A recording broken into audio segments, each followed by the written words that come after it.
tenemos con nosotros a Reca Gil-Rey, de la Universidad de Deusto, y nos va a hacer una sesión sobre el diseño del ejercicio físico en personas con un diagnóstico de cáncer. Os dejo con él y espero que disfrutéis de la sesión. Muy bien. Vale, entonces no esperamos a nadie más aquí. Sí, vale. Bueno, como estamos aquí en petit comité para ver si me acuerdo yo, bueno, se me quedan grabados los nombres. ¿El tuyo era? John, Irati, John Irati, Manol y Maren. Vale. Bueno, pues yo soy Reca. Ya estuvimos en octubre en la asignatura de, bueno, el bloque de valoración del ejercicio físico para pacientes oncológicos en este caso. Y bueno, pues para mí es un placer siempre volver a la facultad, ya que me trae muy buenos recuerdos. Y agradecer a Sara también, pues sobre todo pues por la confianza y por el pedazo de bueno, máster o especialista o experto universitario que ha organizado, y la verdad que es una pena pues que no haya más gente, ¿no? Que no haya más alumnos, porque la verdad que yo sigo también las clases que estáis teniendo grabadas de pues bueno, los demás profesores, y la verdad que la calidad, los contenidos, y pues a mí la verdad que me parecen muy buenos. Y en cada clase pues siempre pues aprendes un montón de cosas que luego al trabajar con personas con cualquier patología pues son súper útiles y muy específicas, ¿no? Y sobre todo los ponentes pues se ve que tienen experiencia clínica en ese ámbito, y entonces aportan un poco pues sus vivencias, no solo lo que leen, sino lo que ocurre de verdad, ¿no? con los pacientes, porque muchas veces lo que pasa es que nosotros pues podemos leer pues un artículo de investigación y bueno, interpretar un poco las conclusiones que ellos sacan, y luego nosotros pues poder plasmar, digamos, ese programa de ejercicio con nuestros pacientes o nuestro grupo. Pero al final cada paciente es diferente, y los protocolos que se utilizan en estudios de investigación son sota, caballo y rey, ¿no? Entonces no están individualizados a los pacientes. Y a mí me gustaría, pues bueno, más que presentación, con la dinámica de hoy, que la idea es que sea muy práctica, que trabajéis con esos casos prácticos que empezamos a trabajar ya en la anterior ocasión, donde hicimos pues un acercamiento, leer un poco su historia clínica, tenemos sus analíticas, interpretar su cuestionario de calidad de vida, ¿vale? Con esa información, viendo un poco qué sintomatología tiene, en qué momento está del tratamiento, del cáncer, qué tipo de cáncer tiene. Yo más que todo os puse recursos para que pudierais o para que supierais dónde buscar información válida, ¿no?, sobre pues ese tipo de cáncer, qué sintomatología suelen tener esos pacientes, ¿vale? Tener como una visión un poquito más global antes de empezar ya a diseñar el programa de ejercicio, y esto nos va a ayudar a justificar, ¿no?, ¿por qué lo hago yo de esta forma? Entonces me gustaría darle más importancia a eso, practicar, y luego una vez que tengamos, vamos a ir un poco por bloques. Primero nos vamos a meter con el trabajo de fuerza, ¿vale? Entonces os enseñaré un poquito con experiencias que he tenido yo, programas de entrenamiento de fuerza que pues, podemos consultar también en la literatura científica, pinceladas un poco respecto al tipo de cáncer, qué modificaciones deberíamos hacer o sintomatología, y luego lo que quiero es que vosotros practiquéis. Con los casos prácticos tenéis los apuntes para consultarlos, entonces al final es como una especie de chuleta, ¿vale? Vosotros leeréis la información de vuestro caso práctico y decís, mira, pues tiene esta sintomatología. Voy a los apuntes, veo, joder, pues si tiene un nivel o tiene anemia, ¿no?, pues tengo que hacer estas consideraciones en mi programa de ejercicio, porque al final en pacientes con cáncer va a ser más pues retocar un poco el programa de ejercicio físico día a día en función de su sintomatología y de la valoración previa que hagamos, ¿vale? Os enseñaré también a utilizar, igual ya utilizáis el programa de Polar Flow, tenéis pulsómetros Polar, ¿vale? ¿Sabéis que se pueden diseñar entrenamientos en Polar? ¿Lo habéis utilizado alguna vez? ¿Vale? Pues ahí podéis diseñar entrenamientos. Entonces la idea sería también, pues estáis trabajando en una clínica con pacientes, pues una vez hecha esa valoración, ¿vale?, podéis diseñar el programa de ejercicio, o bien se lo podéis entregar en papel, o directamente cuando esté con vosotros, pues no hace falta ni que se lo entreguéis, sino que vosotros supervisáis y guiáis la sesión, pero las sesiones que las va a hacer él o ella de forma independiente, ¿no? Pues se las podéis programar también vía Polarflow y luego hacer ese seguimiento de qué es lo que realmente ha hecho el paciente, ¿vale? ¿Ha cumplido el objetivo que yo quería? No. Y es una forma también de poder darle feedback, ¿vale? Y os voy a enseñar también, en relación al programa de fuerza, vamos a diseñar un programa de fuerza, cada uno para su paciente, ¿vale? Os he puesto también una plantilla, está toda la información, todos los documentos, está en el módulo de valoración, ¿vale? Porque como empezamos ahí con los 4 pacientes, está todo ahí. Entonces, una plantilla para que diseñéis el entrenamiento de fuerza y os voy a enseñar yo cómo, pues bueno, cómo lo hemos hecho en los programas de ejercicio físico con pacientes que hemos llevado a cabo en Osakidetza, en Bilbao, ¿vale? Y que siguen en activo. Y luego también una pequeña adaptación a ese programa, porque muchas veces cuando los pacientes lo van a hacer ellos en casa, ¿vale? Pues igual nos aclaran, si le ponéis dibujitos de los ejercicios, pues igual no lo entienden, ¿vale? Entonces, buena idea grabaros vosotros haciendo los ejercicios, se los ponéis, yo os voy a enseñar una forma de hacerlo, ¿vale? Mediante un link, pinchan directamente en el documento que tiene de entrenamiento de fuerza, en un papel que lo pueden imprimir y se lo llevan al gimnasio o lo hacen en casa, y tienen un link donde les lleva a todos los vídeos, ¿vale? Entonces ahí pues dicen, ostras, a ver qué es esto de prensa de piernas, y os ven a vosotros haciendo el ejercicio, ¿vale? Entonces le da un poquito un toque más profesional, ¿vale? Y si os gusta, pues podéis utilizar las plantillas y hacerlo de esa forma. Entonces, igual voy a quitar esta luz, ¿no? Compartir la pantalla para que lo vea Maren. De ahí. Bueno, si le das a pantalla, mejor. Opa. Josu, ¿verdad? Josu, Imanol, Irati y John. Vale. Muy bien. Entonces, a ver, que no le veo a John. Aquí. Vale. Pues igual sí. Ah, vale. Vale, perfecto. Ahí igual mejor. Vale. Bueno, la dinámica que vamos a seguir en la sesión de hoy, igual Sara, bueno, es igual. En primer lugar, esto lo va a pasar rapidito, ¿vale? Porque lo que me interesa es que practiquéis, porque así vamos a aprender. Y luego debatir un poco, justificar lo que habéis hecho vosotros, ¿vale? Enseñarles a los demás cuál era vuestro caso práctico, por qué habéis diseñado este entrenamiento de fuerza, ¿vale? Y vamos viendo ya un poquito en función de la sintomatología del tipo de cáncer que tenga, a ver si se pueden hacer algunos ajustes, ¿vale? Entonces, la primera parte, un breve recordatorio sobre pues, los efectos adversos del cáncer, sus tratamientos y los beneficios del ejercicio físico. Luego sí que me voy a meter un poquito más con uno de los efectos adversos de la propia enfermedad, que es la caquexia, la pérdida de masa muscular, una enfermedad degenerativa, ¿vale? Y metástasis óseas, que pueden tener también los pacientes, ¿vale? De hecho, uno de los casos prácticos tiene metástasis óseas y un grupo de australianos del Exercise Medicine Research Institute, que estuve yo allí mes y medio pues viendo un poquito cómo trabajaban, ellos pues han diseñado unas guías, digamos, para pacientes con cáncer que tienen metástasis óseas, ¿no? Cómo trabajar los entrenamientos de fuerza o aeróbico, qué adaptaciones hacer en función de donde tengan las metástasis. Luego, respecto al timing, ¿no? En función del momento de ese continuum del proceso del cáncer, que empezaría desde el momento del diagnóstico, ¿vale? Toda esa fase de, bueno, incluso previo a operación, cirugía, previo al tratamiento, hay una pequeña fase, ¿vale? Luego empezamos con tratamiento activo y luego está la fase, ya cuando hemos acabado el tratamiento, pues de supervivencia, ¿vale?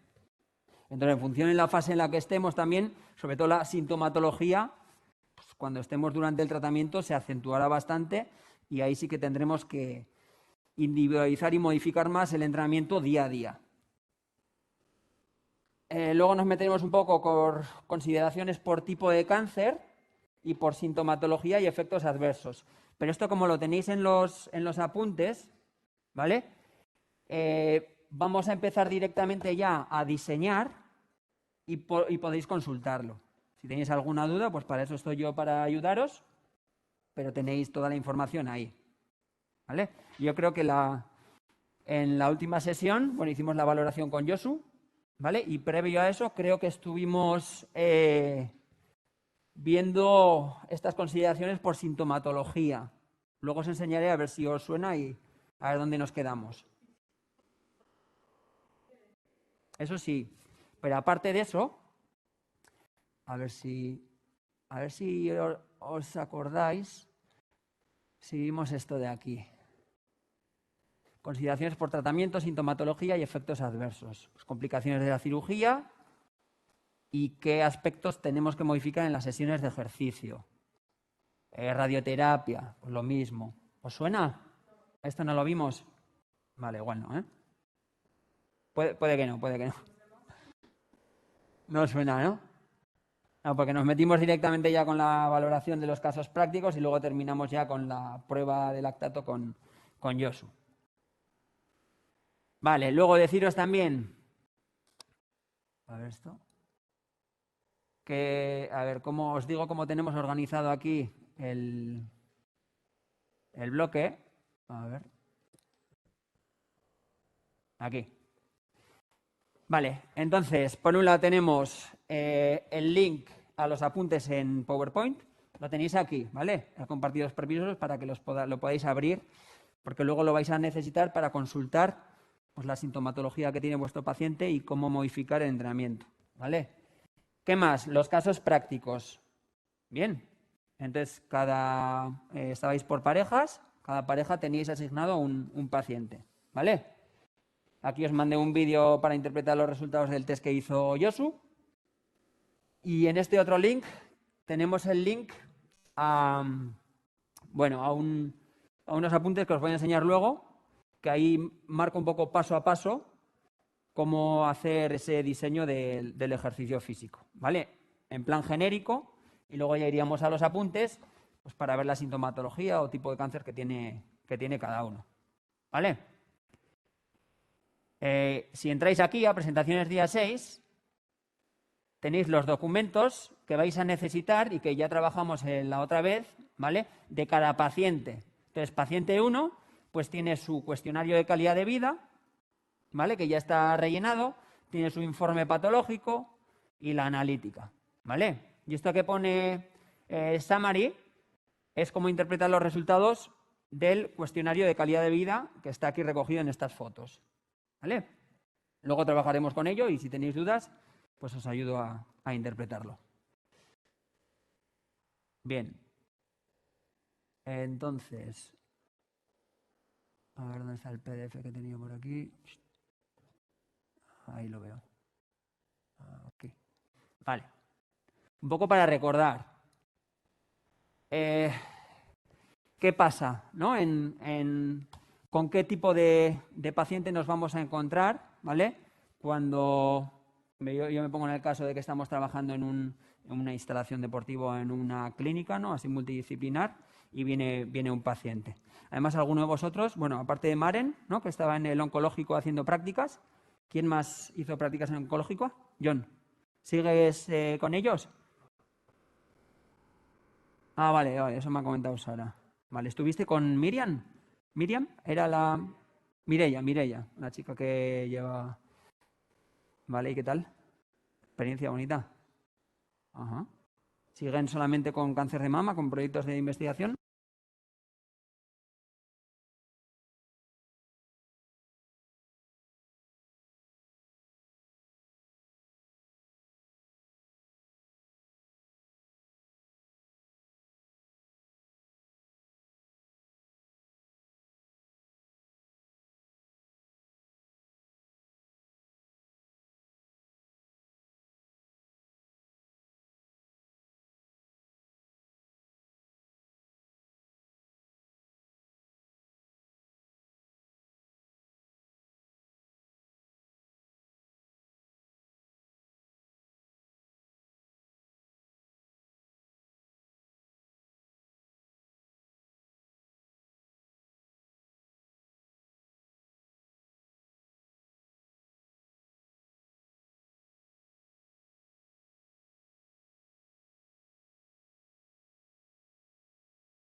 Orain bai? Bai. Bai, orain bai. Ah, vale, vale. Mételo igual así. Vale.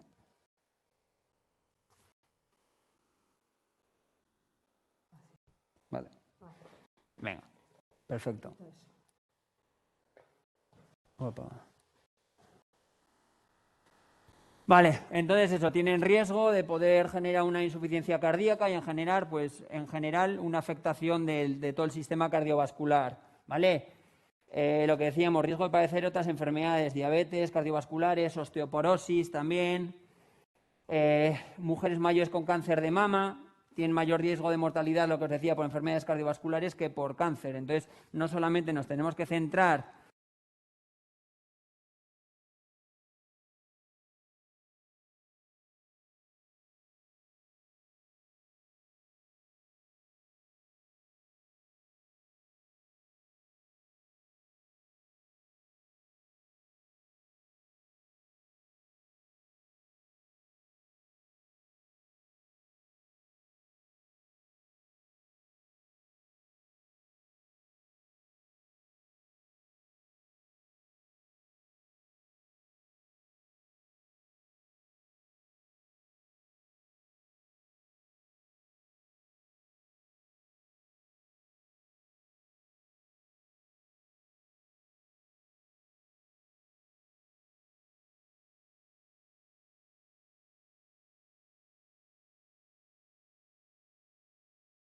No se graba el audio. Ah, no. Ya sí, ¿no? ¿Orain bai? Venga, ahora ya va de seguido, ¿eh? Vale, lo que decíamos, acumulación de líquidos en las zonas de cirugía o en los ganglios afectados, suele ser común en cáncer de mama, ginecológicos, ¿vale? Entonces, cáncer de mama sobre todo pues tienen hinchado, se le suele hinchar más el brazo, ¿vale? En cánceres ginecológicos más las piernas. Y esto al final pues hay que tener en cuenta a la hora de diseñar un programa de ejercicio que necesitamos pues hacer una progresión un poquito más lenta, ¿vale? No trabaja con cargas muy altas al principio, eso es un poco lo que dicen las guías, ¿vale? Luego ya es pues ver un poco la sintomatología que tiene el paciente día a día.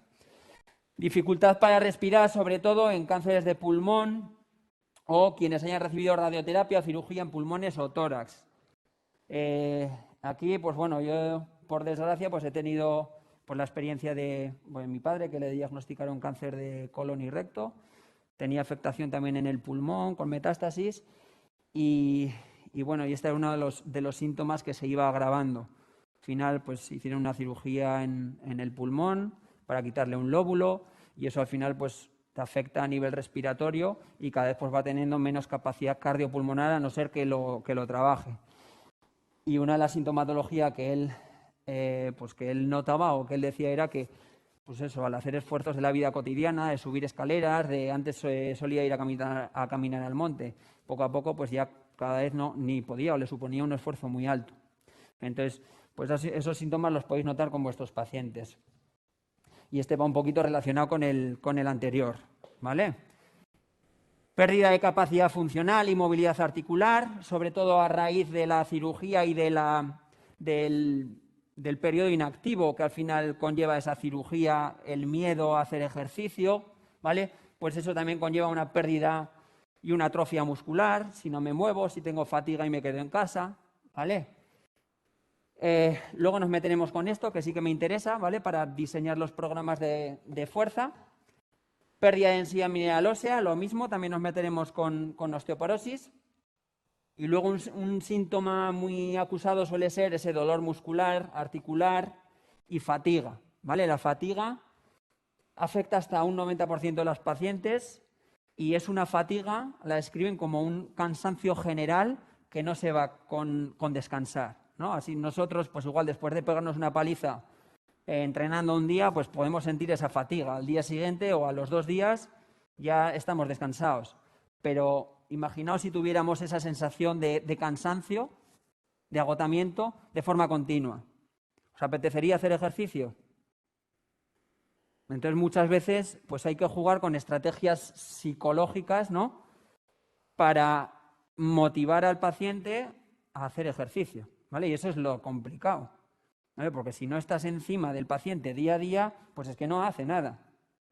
Entonces es difícil que funcionen también los programas de ejercicio que los hacen por su cuenta los pacientes en casa, porque es que si se siente cansado, pues no lo va a hacer.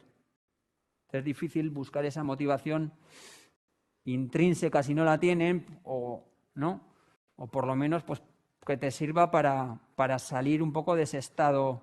Pero es difícil verlo porque cada vez se sienten más cansados. Y al hacer ejercicio, pues igual en el siguiente momento, pues igual se sienten un poquito más cansados, ¿vale? Pero al final los efectos crónicos son que disminuyen los niveles de fatiga.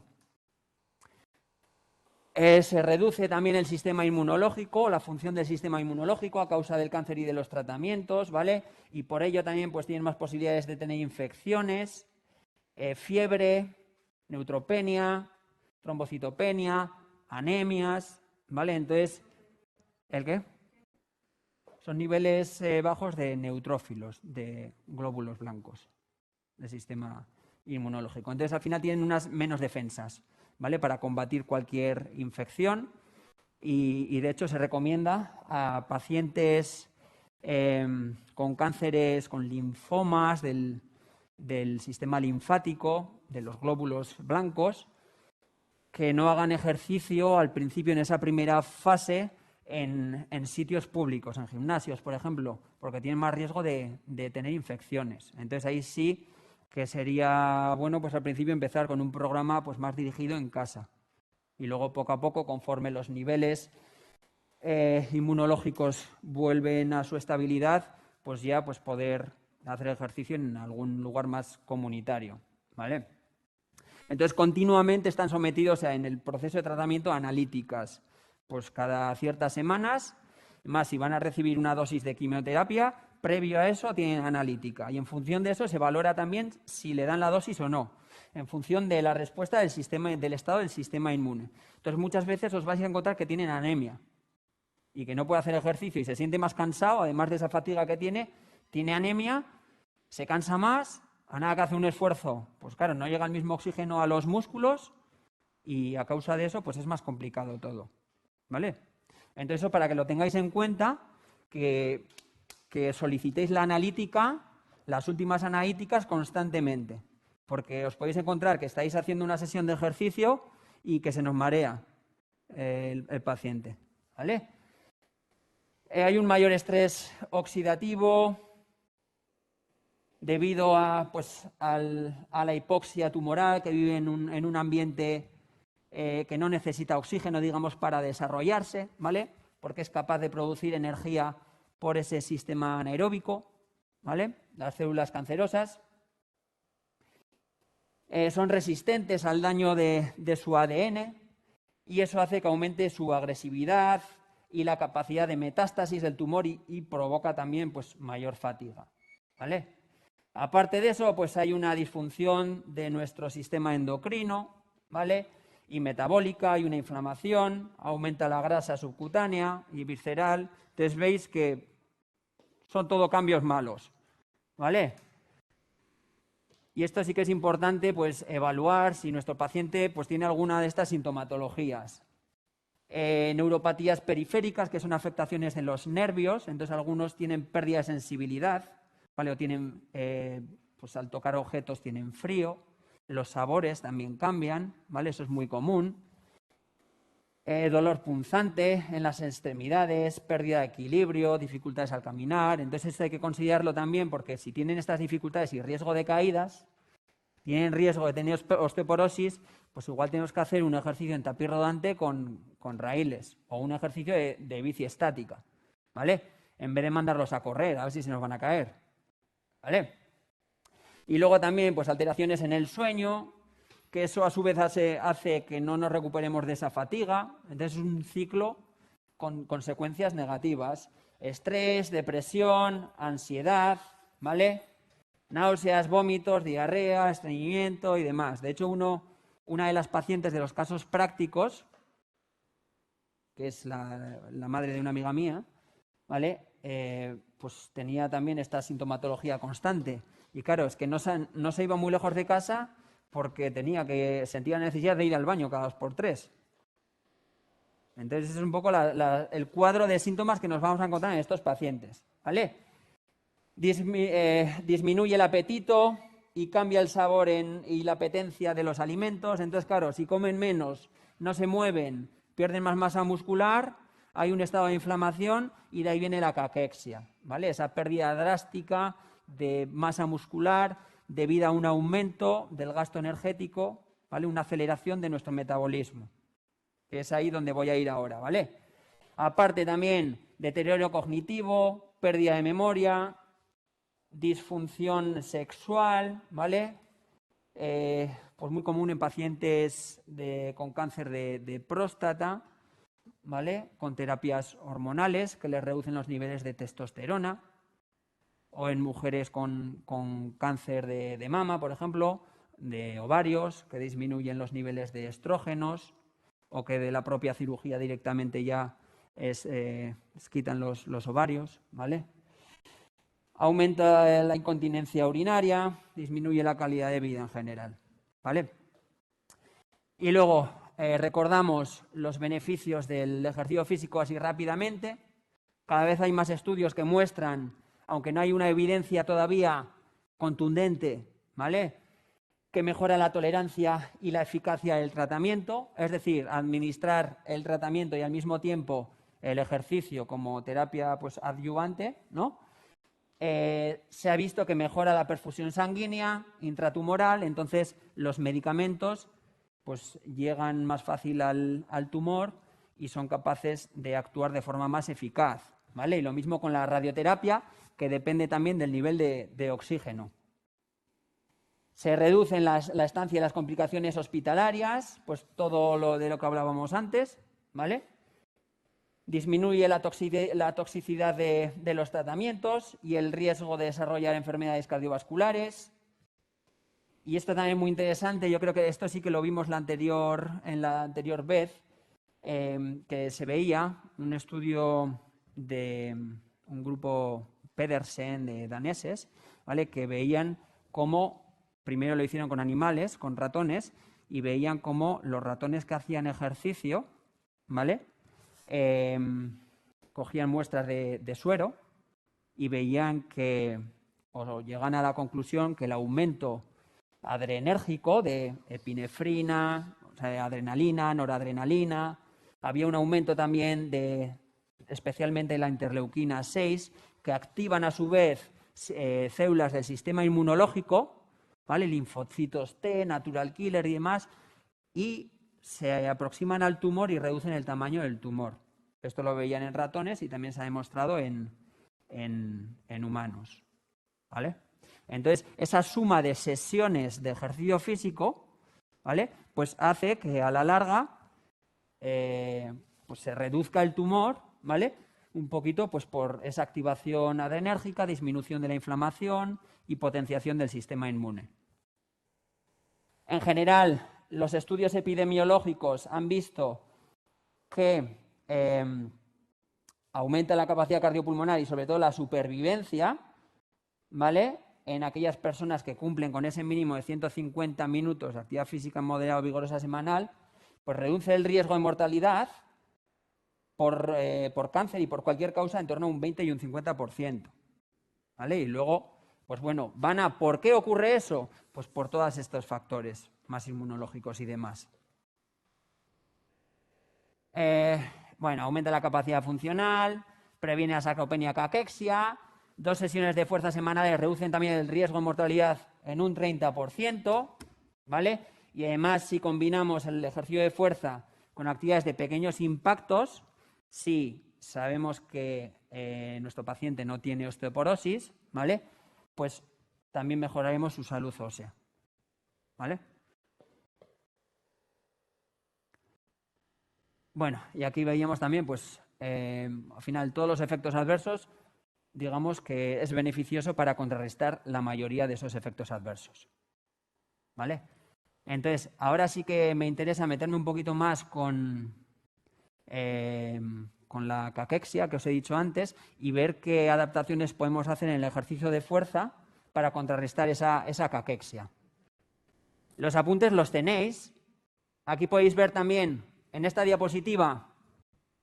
Esta también es interesante porque se ve en función del tratamiento, en función de los tratamientos que se utilizan en los pacientes con cáncer, qué efectos adversos o qué cambios provocan diferentes sistemas de nuestro cuerpo, ¿vale? A nivel gastrointestinal, a nivel inmunológico, metabólico, neurológico, ¿vale? Pues cómo nos afectan los tratamientos en nuestro organismo, ¿vale? Eso es interesante para que lo tengáis en cuenta. Y aquí quería llegar al tema de la caquexia antes de meternos ya a diseñar la parte del entrenamiento de fuerza, ¿vale? Entonces, es una pérdida drástica de masa muscular y a la hora de diagnosticar esa caquexia se utilizan unos indicadores, ¿vale? Entonces, tiene que haber una pérdida de peso de más de un 5% en los últimos 6 meses. Este es un indicador de que algo pasa hay una atrofia a nivel muscular. Eso es algo que fácilmente lo podemos medir, ¿vale? Todos los efectos adversos de los tratamientos al final hacen, como hemos visto antes, que se reduzca el apetito y por lo tanto haya una baja ingesta calórica. Y además hay un estado inflamatorio, ¿vale? Los niveles de proteína C reactiva, pues mayores a 10 miligramos por litro.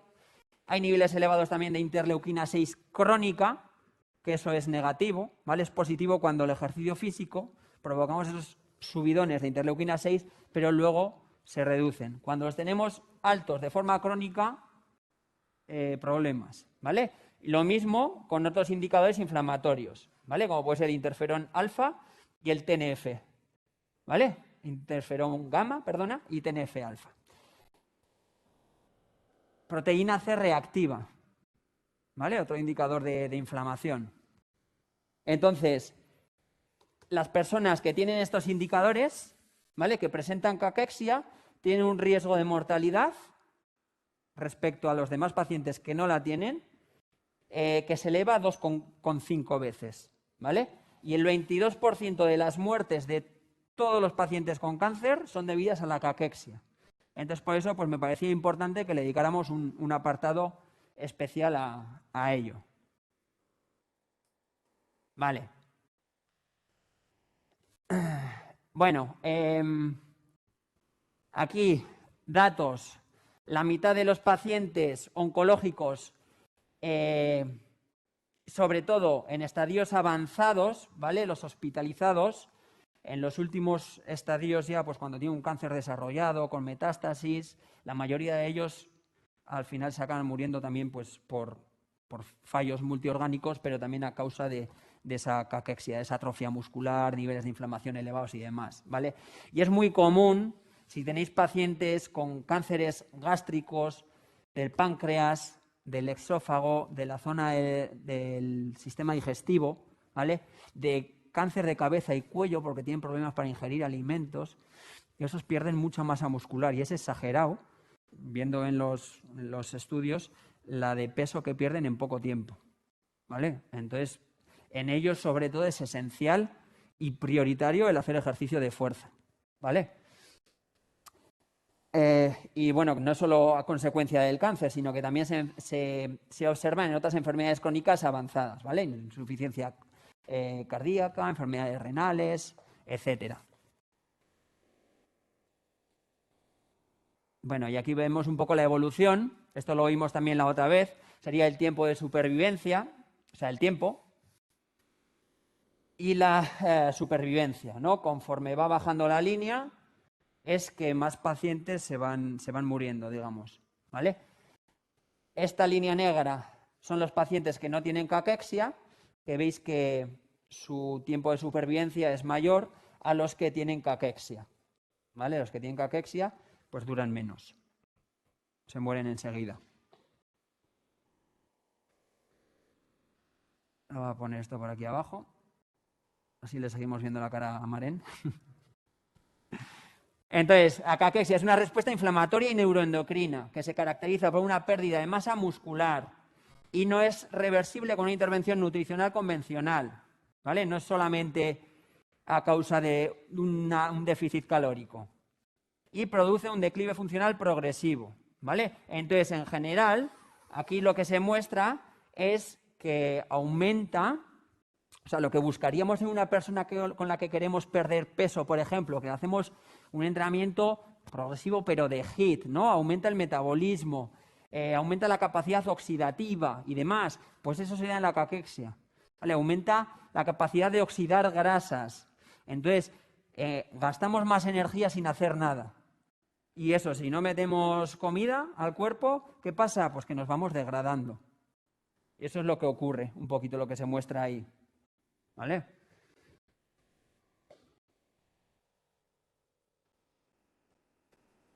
Y de nuevo, en un artículo reciente, este me lo pasó Sara hace poco, pues este grupo hacen una revisión sistemática, entre ellos está el grupo de los australianos, que son un poco referencia a nivel internacional.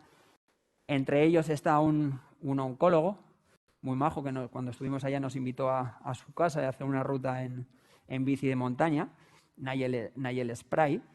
Y aquí podemos ver un poco todos los cambios que nos llevan a una pérdida de masa muscular, ¿vale? A causa de esa disfunción en el sistema endocrino, tejido adiposo, veis cómo aumenta la lipólisis, a nivel muscular se destruyen proteínas, disminuye la síntesis de proteínas, sobre todo, esto es importante también, se da una atrofia en las fibras musculares de tipo 2 o las más rápidas, ¿vale? Entonces, esto nos va dando un poquito de pistas de cómo tendrían que ser un poco las sesiones de fuerza. Si se pierde masa muscular, pero sobre todo en fibras tipo 2 rápidas, pues vamos a estimular esas, ¿no? Ocurre, pues eso, una rigidez muscular, una fibrosis, niveles elevados inflamatorios y demás, lo que estábamos comentando antes. Entonces, en esta revisión sistemática, pues dan unas indicaciones de qué podemos hacer nosotros como educadores físico-deportivos, o en los americanos tienen la figura de fisiólogo clínico del ejercicio, que aquí, que yo sepa, no existe todavía, ¿vale? Pero son las personas indicadas para trabajar con patologías crónicas en el ámbito del ejercicio físico, ¿vale? Entonces, deberíamos de darle a personas que tienen caquexia, que vemos que aunque no sepamos si tienen o no, porque nosotros no se la vamos a diagnosticar, pero vemos que hay una pérdida drástica de masa muscular, ¿vale? De más de un 5% en los últimos 6 meses, eso ya sospechas, ¿vale? O si le vemos que ya se ve visualmente también, ¿no? Que el paciente pues va perdiendo esa masa muscular, prioridad, ejercicios de fuerza y progresión hacia métodos más hipertróficos de fuerza. Incluso en esta revisión sistemática proponen el trabajo excéntrico. ¿Por qué el trabajo excéntrico? Sería trabajar trabajo excéntrico pero con cargas altas, ¿vale? Sobre todo en esa fase de frenado. Supone un gasto energético menor que el entrenamiento concéntrico de fuerza, ¿vale? Y al mismo tiempo, pues provoca esa hipertrofia en todo tipo de fibras musculares. Entonces proponen el trabajo de excéntrico porque han visto que los que lo han implementado pues han conseguido mayores ganancias de masa muscular en aquellos pacientes con cáncer, ¿vale? Hacer trabajo excéntrico con cargas altas a mí me parece en la práctica un poquito complicado. Si estás tú con el paciente todo el rato, pues bien, pero igual tienes más riesgo de lesión que otra cosa, ¿vale? Entonces sí que podemos llevar nuestra prescripción hacia trabajos hipertróficos con cargas un poquito más altas. Se le puede dar más prioridad quizá en esa fase excéntrica, pues si estamos haciendo un press banca, ¿no? Por ejemplo, me pongo aquí para que se me vea. Si estamos haciendo un press banca en la fase concéntrica siempre a la mayor velocidad posible, porque otros estudios de un grupo, Juan José Vadillo, conocéis, entrenamiento de fuerza es una referencia a nivel internacional, trabaja en la Universidad de Juan Pablo Olavide de Sevilla. Entonces han visto que con el trabajo, o sea, hacia una velocidad de ejecución alta, las ganancias de masa muscular son mayores, ¿vale? Y en otros indicadores de rendimiento. Entonces, la fase excéntrica esa de frenado sí que podemos alargarla un poquito, pues para trabajar toda esta fase excéntrica y que a su vez pues va a generar una mayor síntesis de proteínas, etcétera, ¿vale? Pongo aquí. En caso de incluir ejercicio aeróbico, aquí también son muy rotundos y hablan de que el ejercicio de baja intensidad, aeróbico de baja o de moderada intensidad, ¿vale? Que sobre todo aumenta la capacidad oxidativa en el sistema oxidativo de las grasas, ¿vale? No sería, y además es contraproducente al trabajo de fuerza, porque cuando hacemos ejercicio de resistencia, sobre todo de baja intensidad, las vías metabólicas que activan esos procesos y hacen que a su vez pues que aumente el número de mitocondrias, ¿vale? El número de enzimas oxidativas y demás, son contraproducentes a las adaptaciones del ejercicio de fuerza, de síntesis de proteínas contráctiles y demás, ¿vale? Además, si tenemos un gasto energético muy alto con el ejercicio aeróbico y no metemos jalamandruki, pues ¿qué pasa? Que cuando hacemos ejercicio de fuerza realmente no vamos a tener, no vamos a ingerir proteínas suficientes para crear más masa muscular, ¿vale? Entonces, y sobre todo porque activa las fibras más lentas de tipo 1 oxidativas, que son las que en la caquexia pues están más alteradas, más activadas, ¿vale? Entonces proponen excluir el trabajo aeróbico en la medida de lo posible e incluir formatos HIIT, ¿vale? Más cortitos. Entonces, este tipo de formatos HIIT, que no hace falta tampoco que sean unos HIIT realmente con un esfuerzo cardiovascular muy alto, porque tener en cuenta que la mayoría de estos pacientes tienen un riesgo cardiovascular elevado, ¿vale? Pero si nosotros hacemos una prueba de esfuerzo, ¿vale? Un test incremental, y tenemos su valor, imaginaos que lo hacemos en un ciclo ergómetro, ¿vale? Hacemos un test escalonado, ¿no? Y llegamos aquí a su potencia aeróbica máxima, ¿no? Aquí tendríamos también su valor de la frecuencia cardíaca máxima. Aquí, lo que me gustaría también reflexionar un poco, que siempre los HIIT, bueno, el HIIT que queremos o que consideramos aquí en la caquexia no tiene por qué ser de un esfuerzo cardiovascular elevado. Yo puedo hacer unos intervalos muy cortitos por encima de la potencia aeróbica máxima, pero al ser tan cortos, imaginaos, 20 segundos, y luego recupero pues 2 minutos a una intensidad más baja, ¿vale? Y meto otro intervalo, ¿vale? Entonces con eso sí que consigo que se activen las fibras más rápidas, porque estoy haciendo mucha fuerza, ¿vale? Entonces nos va a ayudar a tener esas ganancias de fuerza, pero es un estímulo cardiovascular que todavía no es muy alto, ¿vale? Entonces podemos jugar un poco con eso. Claro, si aquí alargo el periodo en vez de 20 segundos a la misma potencia, imaginaos al 120% de la potencia máxima que llega en una prueba de esfuerzo, ¿no? Si yo alargo el estadio la frecuencia cardíaca va a ir subiendo y realmente ahí sí que va a ser un hit cardiovascular, ¿vale? Pero puedo jugar un poquito con el pulso y con la potencia, ¿vale? Disminuyo un poco la duración de los estadios para que sea un estímulo pues moderado a nivel cardiovascular, pero a nivel mecánico, muscular, que sea un estímulo alto, ¿vale? ¿Se entiende? Entonces esa puede ser una buena estrategia para trabajar con pacientes que tienen caquexia, sobre todo al principio.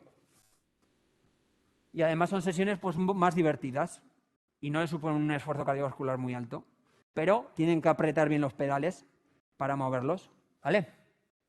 Y luego a esto pues tendríamos que trabajar también pues con un nutricionista clínico y asegurarnos de que tiene una dieta rica en proteínas, ¿vale? Pues cerca de 2 gramos por kilo al día, que es un poco lo que se recomienda a los deportistas que hacen entrenamiento de fuerza.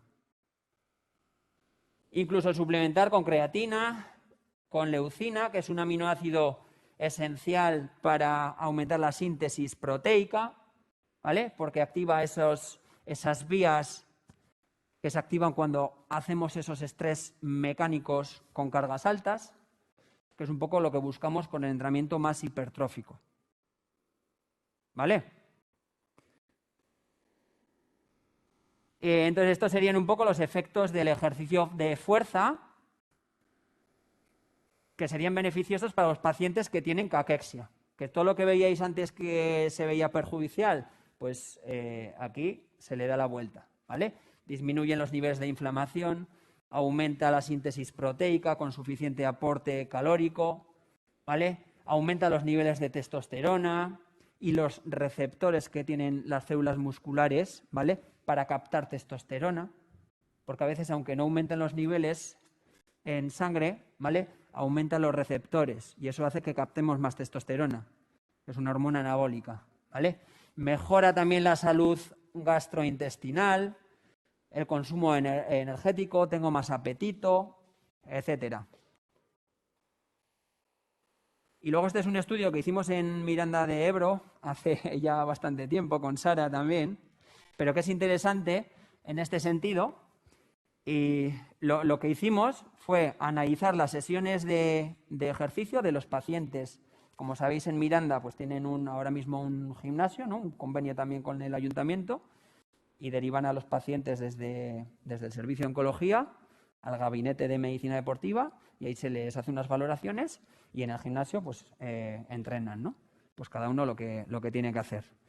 Entonces, analizamos la respuesta cardiovascular de un montón de sesiones, unas 6.000 sesiones de entrenamiento de fuerza y aeróbico, las separábamos y queríamos ver en función de la capacidad cardiopulmonar que tenían los pacientes, ¿vale?, cómo era esa respuesta. Entonces, a los pacientes, en función de su consumo de oxígeno máximo, los dividíamos en 3 grupos, ¿vale? Los entrenamientos aeróbicos, Fernando Herrero, que es el médico, les pautaba que entrenasen en la zona 2, que es la que veis aquí, que es la zona entre los 2 umbrales ventilatorios, ¿vale? Entonces, iban ahí al gimnasio, podían hacer el ejercicio aeróbico bien en cinta, caminando, en bici, en remo, como quisieran. Se ponían una banda de frecuencia cardíaca y tenían en un televisor, podían ver su frecuencia cardíaca. Entonces, como ya iban con su rango de frecuencia cardíaca de umbrales, pues ellos tenían que mantenerse ahí el mayor tiempo posible, ¿vale? Y luego el entrenamiento de fuerza, pues eran 6, 8 ejercicios para trabajar los mayores grupos musculares, y ahí sí que queríamos ver un poco cuál era el esfuerzo cardiovascular de esos pacientes en el ejercicio de fuerza, ¿vale? Entonces aquí podéis ver el ejercicio aeróbico en gris y el ejercicio de fuerza en negro, el tiempo que transcurrían en cada zona de intensidad, ¿vale? Entonces, como podéis ver, lógicamente en el entrenamiento aeróbico se les pautaba estar en zona 2, un 60% o un poquito más estaban en zona 2, ¿vale? Un 20 y pico % se pasaban del tiempo, se pasaban a zona 3, ya por encima de ese segundo umbral ventilatorio. ¿Y qué pasaba en el entrenamiento de fuerza? Ahí por lo menos me llama la atención que bastante tiempo, más de un 50%, están también en zona entre umbrales. ¿Vale? Sí que es cierto que tiene una capacidad aeróbica muy bajita, entonces a nada que empiezan a hacer un esfuerzo un poquito más grande de lo habitual, pues ya pasan el primer umbral ventilatorio, ¿vale? Pero bueno, esto ya le supone, el entrenamiento de fuerza, un estímulo cardiovascular moderado. Incluso veremos como para algunos pacientes, que eso se ve en la siguiente gráfica. Aquí os he dicho antes que agrupábamos a los pacientes en función de su capacidad cardiopulmonar, ¿vale? Entonces, los que veis aquí, el colorcito más claro, en gris, son aquellos pacientes más desacondicionados, que tienen un V2 max menor a 4,5 meds. Eso es muy poquito, ¿vale? Y si nos fijamos, ¿quiénes son los que más tiempo pasan en zona 3 o a intensidad vigorosa? Aquí. ¿Qué vemos ahí? Los mismos. ¿Por qué?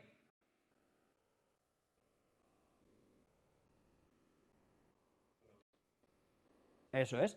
Entonces, fijaos, ya solamente el ejercicio de fuerza ya les provoca intensidades medias y altas en la mayor parte del tiempo. Una pequeña parte también a intensidades bajas. Tened en cuenta que ahí están la recuperación entre series también de ejercicios, ¿vale? Entonces es lógico. Entonces, con esto, un poco la conclusión que sacábamos de este estudio era que los pacientes más desacondicionados, que el entrenamiento de fuerza, solamente entrenar fuerza, ya les supone un estímulo cardiovascular suficiente para mejorar también su capacidad cardiopulmonar. Entonces, que igual es más interesante en los que están más desacondicionados, en los que tienen caquexia, prioridad al trabajo de fuerza, ¿vale? Si tengo 4 días para entrenar, pues igual 3 o los 4 tengo que hacer algo de fuerza, porque con eso ya van a mejorar también la capacidad cardiopulmonar, ¿vale? Esa es un poco la conclusión que sacábamos de ese estudio.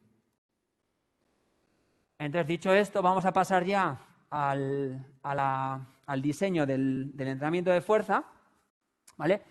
Os voy a enseñar yo un ejemplo de cómo lo hacíamos de forma muy sencilla en el estudio BC-Orain, que es un estudio que todavía, bueno, siguen llevándolo a cabo en Deusto y en una red de centros de salud que hay alrededor de Bilbao, ¿vale? Actualmente está todo centralizado en Cruces, en un gimnasio, entonces entrenan ahí con los pacientes. Empezamos, bueno, yo terminé allá mi labor con el grupo, porque ya me vine a Pamplona pues hace 2 años así, y entonces ahí empezábamos a captar pacientes. Llevan ya 400 que han hecho o que han empezado a hacer el programa de ejercicio de 3 meses de BC-Orain. Es un estudio, un ensayo clínico aleatorizado. Entonces, los que al principio son el grupo de control durante los primeros 3 meses, luego pasan al programa de ejercicio, ¿vale? Entonces, es una N muy grande, ¿vale? Hay pocos estudios en cáncer con una N tan grande. Y esto vino un poco... este programa de BC-Orain es un poco un plagio del programa Life Now que hicieron en Australia, ¿vale? Entonces, los jefes de la unidad de investigación estuvieron en Australia, donde estuve yo previamente, y al ver un poco que pues allá la Asociación Australiana, el Cancer Council, ya os comenté la otra vez que de forma gratuita a todo paciente diagnosticado de cáncer tiene la opción de hacer 3 meses de ejercicio físico en este programa de Life Now, ¿no? Entonces ahí ese programa pues está en diferentes ciudades, en centros deportivos, en hospitales y demás, y bueno, pues tienen esa posibilidad de hacer 3 meses. Y luego, pues esa era una forma un poco en la clínica que yo estuve en el Deaf Cowan University, pues era una forma de ya captar pacientes y darles continuidad. Y allí también pues es un estudio con, pues no sé si 800 pacientes o un montón. Claro, lo que evaluaban era un poco su capacidad funcional, sintomatología, pues cosas un poquito más básicas, ¿vale? Vale. Entonces, os quería enseñar... bueno, esta es la Universidad de Edith Cowan, ¿vale? Ahí tienen por un lado tienen el centro de investigación donde hacen todas las valoraciones y por otro lado está la clínica de ejercicio. No solo trabajan con pacientes con cáncer, sino pacientes con diferentes patologías. Y era una pasada, o sea, cada día, la de pues igual 100 pacientes o más, cada día, de entrenamientos en un horario concreto, supervisados por fisiólogos del ejercicio clínico y alumnos de CAFID, ¿vale?, de la universidad, y todos eran, el que coordinaba también el tema era también fisiólogo clínico del ejercicio, todos alumnos de la universidad. Entonces tenían un poquito ese sistema. Esa era la clínica, veis ahí un poco los pacientes entrando, es básicamente un gimnasio, pero solo para pacientes. Y esa es la otra parte donde trabajan los investigadores. Os comenté también la otra vez que en algunas clínicas de radioterapia habían empezado ya también de forma pues adyuvante, ¿no?, el implementar programas de ejercicio mientras están recibiendo el tratamiento, o antes o después de las sesiones de radioterapia, ¿vale?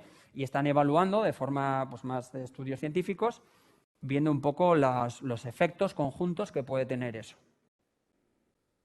Y ahí veis pues el tipo de instalaciones pues más básicas que tenían, pero suficiente para trabajar con los pacientes. Canguros y koalas, que me costó 2 semanas ver a los canguros. Tuve que ir corriendo igual 20 kilómetros por ahí. Entonces este es el programita de Life Now. Esto era el programa, pues el anuncio de los días que se administraba el programa allá en Joondalup, que era el pueblito donde yo estaba, ¿vale? Y esto es un poco a ver si podemos ver aquí. Esto sería un poco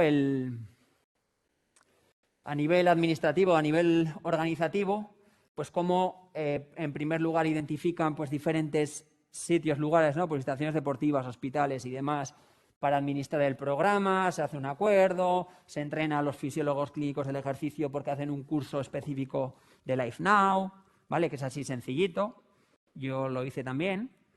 Y luego este sería un poco la ruta o la hoja de ruta del paciente, ¿vale?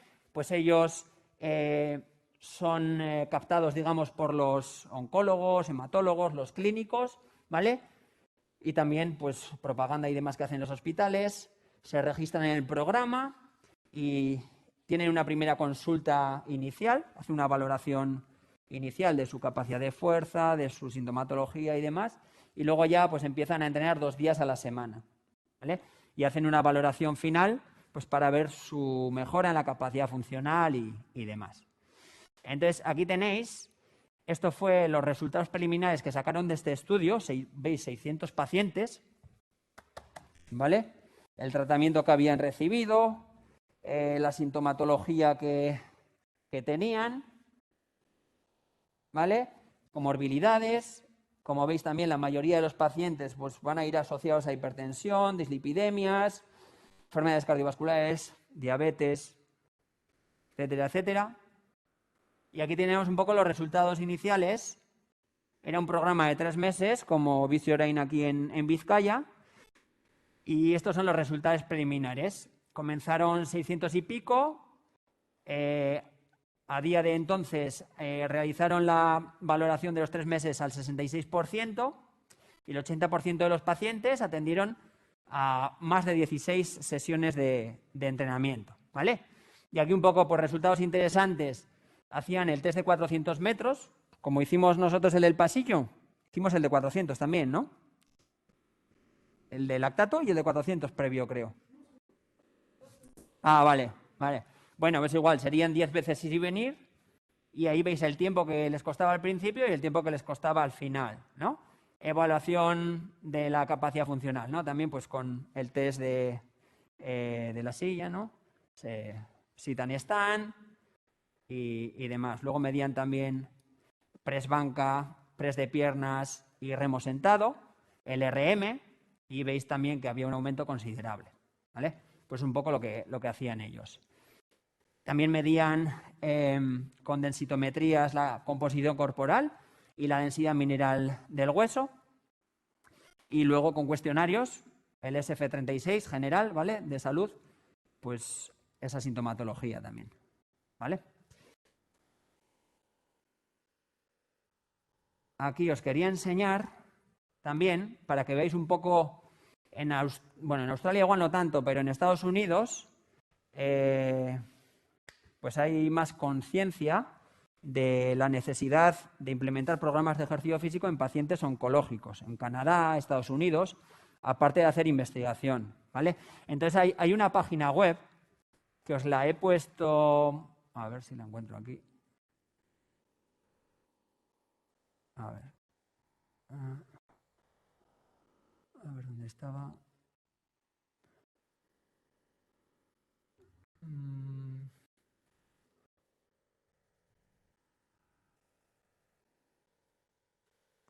No, aquí no.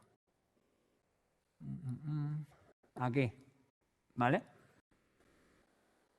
En 2019 hicieron un panel de expertos que se reunieron en el Colegio Americano de Medicina del Deporte y sacaron 3 artículos, un poco son referencia del ejercicio físico oncológico, ¿no? Uno de ellos pues, era una revisión sistemática sobre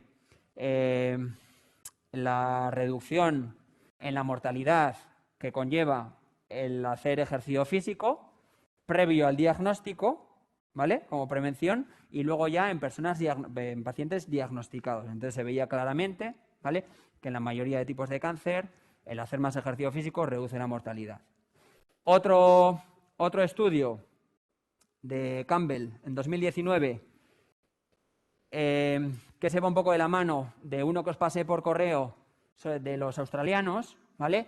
Ese está muy bien porque recogen un poco las modificaciones o adaptaciones que deberíamos hacer en los programas de ejercicio en función de la sintomatología y del tipo de cáncer, ¿vale? Y qué evidencia hay también de que determinados tipos de cáncer, ¿vale?, al hacer ejercicio físico, pues reducen la sintomatología, ¿vale? Fatiga, náuseas, vómitos, hospitalizaciones y demás, un poco la evidencia que hay. Y en el tercero proponen, claro, dicen, pues ya hay evidencia suficiente de que el ejercicio físico ayuda a los pacientes de cáncer a que tengan una mejor calidad de vida, además de que mejoren su supervivencia y combatir un poco los efectos adversos, pues vamos a implementar programas de ejercicio, ¿no? ¿Para qué vamos a seguir investigando tanto? Y entonces aquí lo que proponen es una hoja de ruta de cómo hacer esa derivación del paciente para que haga ejercicio. Entonces, en función de su estado de salud, ¿vale?, directamente los oncólogos, o sea, es un poco un plan para que los oncólogos deriven a los pacientes a hacer ejercicio, ¿vale?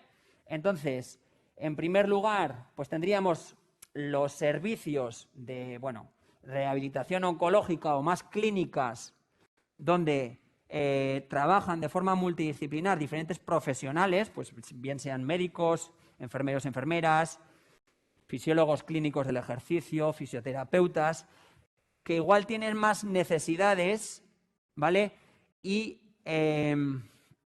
digamos que se dedican más a tratar aspectos más clínicos de esos efectos adversos que están teniendo, ¿no? Son pacientes un poquito más graves, digamos. Entonces, en primer lugar, ¿dónde tendrían que trabajar? Pues lo que decíamos, en clínicas con diferentes profesionales, ¿vale? Aquí se detalla quiénes tendrían que participar. Y luego, cuando ya el estado de salud del paciente pues ya es un poquito mejor, podemos avanzar hacia programas más comunitarios, ¿vale?, donde el perfil del profesional pues igual no es tan médico. Y aquí pues también, pues sobre todo estaría más dirigido por fisiólogos clínicos del ejercicio o CAFID con una formación más específica en cáncer, ¿vale? Por lo menos lo que piden en ese programa de Life Now es que se haga ese curso específico, ¿vale?, que sacan los australianos. Entonces aquí, pues en primer lugar, en los programas de comunidad, pues lo ideal sería acudir a un programa supervisado, ¿vale?, y luego incluso combinarlo, o en función de los requerimientos del paciente, pues pasar ya a programas no supervisados, ¿vale?, o incluso poder programarle o recomendarle que haga otras actividades que no sean presenciales y supervisadas. Bien, entonces esto es un poquito la hoja de ruta que se propone. Y aquí, si clicáis aquí, ¿vale?, ahora no estoy en modo de presentación, pero si clicáis ahí, os va a llevar a una hoja que tengo yo por aquí abierta. A ver si la veo. A ver cómo salgo de aquí ahora, Sara. Bueno, espera. Sí, es que esto es... ya está. Sí, la tengo por aquí. A ver. Aquí. Vale. Entonces, os va a llevar a esta página del Colegio Americano de Medicina del Deporte, y esto es un registro donde cualquier asociación, pues por ejemplo la Asociación Española contra el Cáncer es en la que estás trabajando, ¿vale? Si tenéis ya un programa consolidado que ofrecéis ese servicio a los pacientes, lo podéis registrar aquí, ¿vale?, en este directorio de programas de ejercicio para pacientes con cáncer. Y aquí, pues yo como paciente podría entrar y digo, a ver, si soy estadounidense, pues vamos a ver, United States, ¿cuántos programas registrados tengo? 1.500 y pico. Venga, pues voy ahí y en función de mi ciudad, pues voy al más cercano. Entonces, esto es algo que los oncólogos podrían hacer. Van a España, pumba, 4. Y vamos abajo. A ver, espera. Sí. Reset. A ver si... Vale. Choose country. Veis que la mayoría están localizados en Estados Unidos, ¿vale? Al final el Colegio Americano de Medicina del Deporte pues está Canadá, Australia, también hay bastantes. Reino Unido, pero España tan solo 4 y 2 de ellos pues los conocemos. Tenemos aquí uno en Vigo, ¿vale? Otro, pues aquí aparece el programa GIAFIS de Miranda de Ebro. Entonces aquí aparece la persona de contacto, qué es lo que hacen, ¿vale? Es un poco de información para el oncólogo y también para el paciente. Y luego aquí está el del oncológico, ¿ah? También Physical Activity SOAF, ¿vale? Entonces aquí están registrados 3 ahí, ¿no? Ah, vale, sí, Cuídate Program. Este es en Irene Cántaro. No sé. Pues eso es lo que hay a día de hoy, ¿vale? Entonces os animo también, ya que habéis ido por esta rama de esa, bueno, no sé cómo llamarle, si fisiología clínica del ejercicio, enfermedades crónicas y ejercicio, salud, pues os animo también pues a que os juntéis también con otros profesionales de otros ámbitos y bueno, y podáis trabajar de forma multidisciplinar, ¿vale? Porque así pues todos aprendemos mucho más. Bien, y ahora ya vamos a pasar a la parte de programación de fuerza y nos vamos a poner manos a la obra. Si queréis hacemos un pequeño parón antes. Vale, os quería enseñar el programa de fuerza de BC Orain. Bueno, BC Orain, como os he dicho antes, es un plagio del programa australiano, ¿vale? Pero es la versión de Euskadi. Bueno, aquí tenéis actualmente en BC Orain las pruebas de esfuerzo pues se hacen en la Universidad de Deusto, en el laboratorio. Se hacen unas pruebas de esfuerzo con analizador de gases, pero luego realmente esto digamos que es un extra para el estudio. Pero la idea del estudio era que todos los pacientes con cáncer pudieran tener la oportunidad de hacer un programa de ejercicio físico supervisado de 3 meses, ¿vale? Entonces aquí veis, pues la administración del programa es un poco parecida a la de los australianos y luego, pues al inicio se hace unas evaluaciones iniciales básicas, composición corporal, capacidad funcional con test de 400 metros, de hand grip, ¿vale? Sit and stand, sencillito, porque lo que queríamos era que llegase al mayor número de personas, ¿vale? Luego ya habrá tiempo de poder hacer programas más chulos, ¿vale? Y más individualizados. Y la idea era luego pues conectar un poco con la comunidad, o sea, implementar este tipo de programas de investigación en la realidad, ¿vale? Que igual es lo que pues, puede estar haciendo John o las ideas que tenéis, igual van de la mano. Y luego además se hace un seguimiento de 5 años de cada paciente, se hacen mediciones de actividad física con acelerómetros y con esto también pues se quería ver un poco la relación entre la cantidad de actividad física que van haciendo y el riesgo de mortalidad, de aparición de síntomas, de evolución de su patología y demás. Bueno, aquí tenemos un vídeo. El programa de fuerza de Ficronic es lo que os voy a enseñar, o sea, de Ficronic, de BC Orain.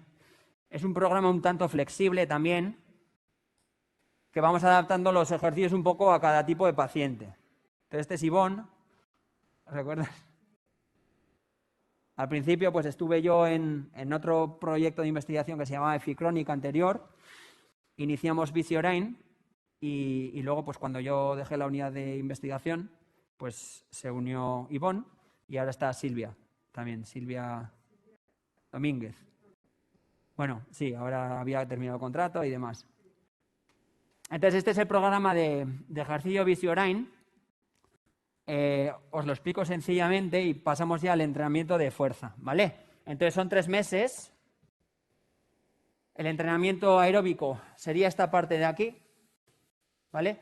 Para diseñar las sesiones de entrenamiento aeróbico, bueno, se utilizan pulsómetros para monitorizar las sesiones. No se utilizan la valoración inicial con gases, ¿vale? La ergospirometría que se hace para diseñar las zonas, sino que se hace de forma más sencilla, ¿vale? Una estimación de su frecuencia cardíaca máxima y se juega un poco más con el RPE. Luego os enseñaré un poco cómo, ¿vale? Pautamos unas zonas y la idea es que empiecen a trabajar en esas zonas medias, ¿vale? Que sería, esas zonas medias las subdividimos en 3, M1, M2 y M3, ¿vale? Y poco a poco pues hay una progresión a intervalos más cortos, como os decía un poquito antes, aunque estos son más largos, ¿vale? En intensidades medias altas, ¿vale? Luego os enseño lo que es la parte aeróbica.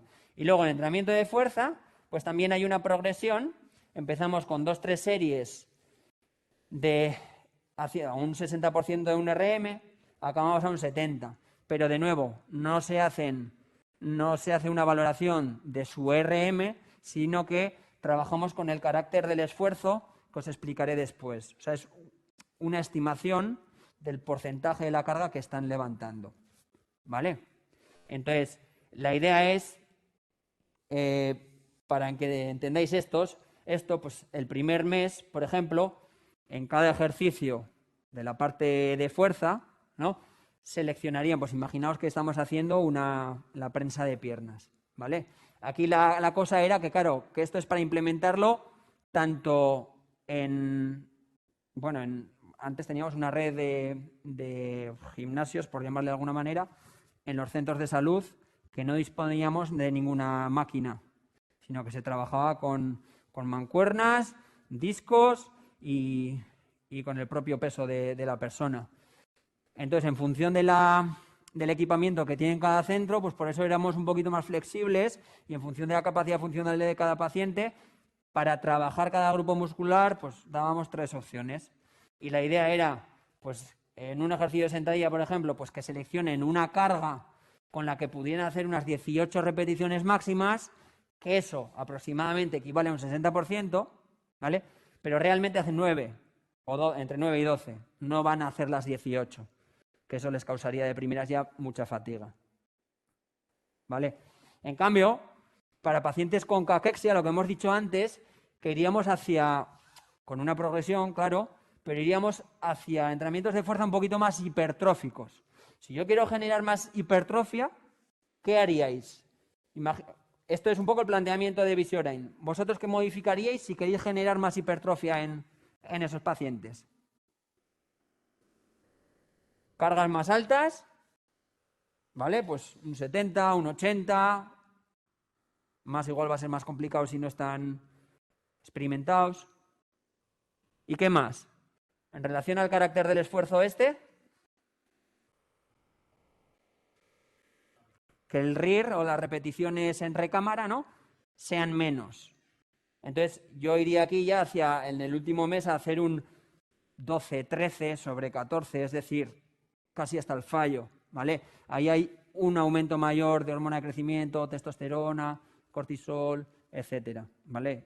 Y entonces se junta que hay mayor tensión muscular, metabólica, ¿vale? Y eso hace a la larga pues que se dé más hipertrofia muscular. Vale, en cuanto al ejercicio al programa de fuerza,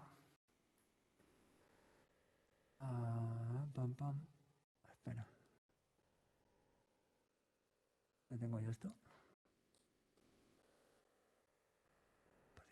Aquí. A ver si se baja eso. Uy. ¿Esto cómo se esconde? Ahí ya está, ¿no? Espera. Es que es justo... Creo que es este. No, este. Vale. Entonces, en cuanto al entrenamiento de fuerza, os pongo un ejemplo y os voy a decir yo un poco cómo lo haría trabajando en una clínica a nivel individual con los pacientes, ¿vale? Primero, a nivel genérico, si estamos trabajando con un grupo, y luego vamos de forma más detallada para que vosotros diseñéis el programa de fuerza en vuestro paciente, ¿vale? Vamos a llegar ahí. Entonces, esto. Vale, a la hora de diseñar un programa de ejercicio. Bueno, la propuesta inicial sería determinar un poco las variables del principio phi, de frecuencia, intensidad, tipo y tal, al principio y al final, ¿vale? ¿Hasta dónde quiero llegar? ¿Vale? Y luego vamos construyendo ya el camino. Es decir, pues voy a empezar aquí por intensidades medias, en la zona 2. Quiero llegar aquí en 3 meses, ¿vale? Eso en cuanto a la intensidad. Lo mismo en cuanto al volumen semanal. Pues ahora voy a trabajar, pues al principio, pues 2 días, luego 3. Marcamos primero eso. Y luego ya vamos un poco más a ajustar pues las intensidades, las duraciones de cada intervalo y demás. Y luego es interesante también en pacientes que se encuentren en fase de tratamiento de quimioterapia, que normalmente, y yo por lo menos lo que más he conocido, suelen tener ciclos de 3 semanas, ¿vale? Pues sería recomendable incluso diseñar una periodización cíclica, ¿vale? Aumentar la carga una vez que van pasando los síntomas post-quimioterapia, que suelen ser pues esos primeros 3-4 días, sobre todo los más duros. Entonces ahí aprovechamos un poco para hacer esa semana un poquito más de descarga, ¿vale? Y luego empezamos a construir, pam, pam, hasta que otra vez vuelven a tener la sesión de quimioterapia porque les va a dejar más fatigados. Bien, que también es interesante combinar incluso el mismo día de la quimio previo a hacer ejercicio, la intensidad pues igual un poquito más moderada, para tampoco causar una inmunodepresión si hacemos un esfuerzo muy alto, ¿vale? Porque eso va a ayudar también pues a mejorar la perfusión sanguínea, esa activación adrenérgica y demás. Y aquí tenemos el programa de fuerza Visiorain. En Egela os he puesto esta plantilla en Word. Opa, a ver si quitamos la mano de aquí, la ponemos en esta esquina. Os he puesto este diseño de entrenamiento, lo que son las cuadrículas y así, para que podáis trabajar sobre él. Y vosotros decíais qué tipo de ejercicios le vais a incluir a vuestro paciente y luego lo justifiquéis. ¿Por qué? Y aquí vamos a marcar la progresión que vamos a hacer. ¿Vale? Entonces, el programa de fuerza Visiorain.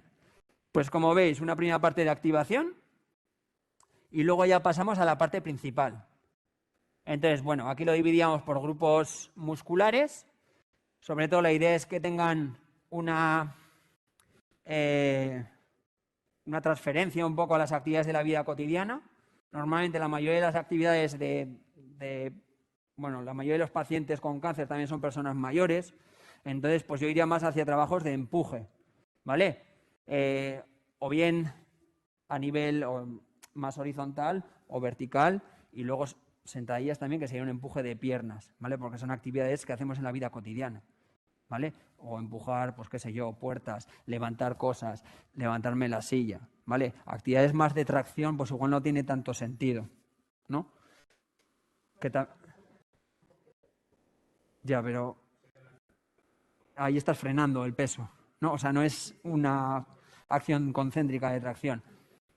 Que bueno, que se trabaja en la mayoría de los grupos musculares. Entonces, como veis, para cada uno damos 3 opciones en función de, los recursos que teníamos ahí en ese momento, que era en la antigua biblioteca del ambulatorio de Deusto, un gimnasio que construimos. Y lo mismo en el resto de centros de salud. Ahora ya pues tienen un gimnasio más chulo y probablemente pues podrán trabajar con más cargas, pero antes no podíamos hacerlo. Y entonces esto era un programa un poquito más sencillo, ¿vale? Diferentes opciones para cada grupo muscular, y la forma de leer esto sería, aquí tenemos las semanas, son 3 meses, 12 semanas, ¿vale? Series y repeticiones con su carácter del esfuerzo.